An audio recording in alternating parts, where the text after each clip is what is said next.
প্রচণ্ড উত্তল এবং হাজারো রহস্যে ঘেরা প্রশান্ত মহাসাগরের বুকে রয়েছে রহস্যে ঘেরা অপরূপ সৌন্দর্যের এক দ্বীপ।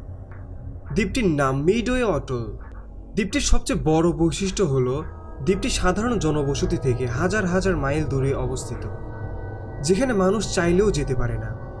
এতে সে যদি পৃথিবীর শীর্ষ ধনকুপ হন। আপনারা অনেকেই যুক্তরাষ্ট্রের ক্যালিফোর্নিয়ার এরিয়া 51 জায়গাটির নাম শুনেছেন। স্থানটি সম্পর্কে আপনারা শুনেছেন যে এরিয়া 51-এ আমেরিকার সবচেয়ে গোপন ঘাঁটি এবং এখানে অলৌকিক রহস্যে ঘেরা অনেক কার্যকলাপ সংঘটিত হয়।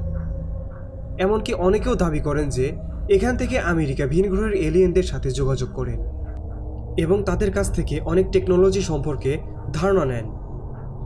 কিন্তু বন্ধুরা, আপনারা জেনে অবাক হবেন যে এরিয়া 51-এর চেয়েও মিডওয়ে দ্বীপে রয়েছে আরও বেশি রহস্য। এখানকার সামরিক ঘাঁটি এবং বিভিন্ন অদ্ভুত কার্যকলাপ সম্পর্কে বেশ কয়েক বছর আগে চীন একটি গুরুত্বপূর্ণ তথ্য ফাঁস করে।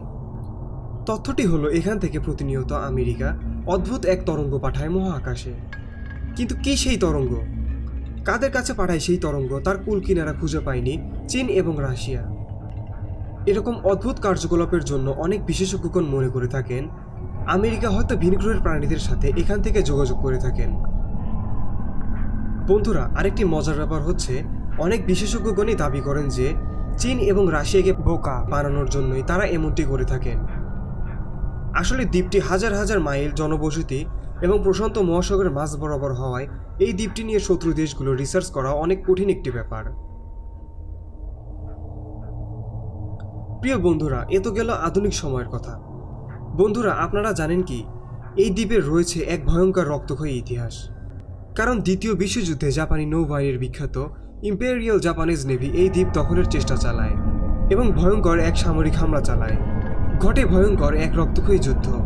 এরকম ছোট্ট একটি দ্বীপকে নিয়ে এরকম রক্তক্ষয়ী যুদ্ধের অন্যতম কারণটি ছিল এই দ্বীপটি ছিল আমেরিকা এবং জাপান এই দুই দেশের জন্যই কৌশলগত গুরুত্বপূর্ণ।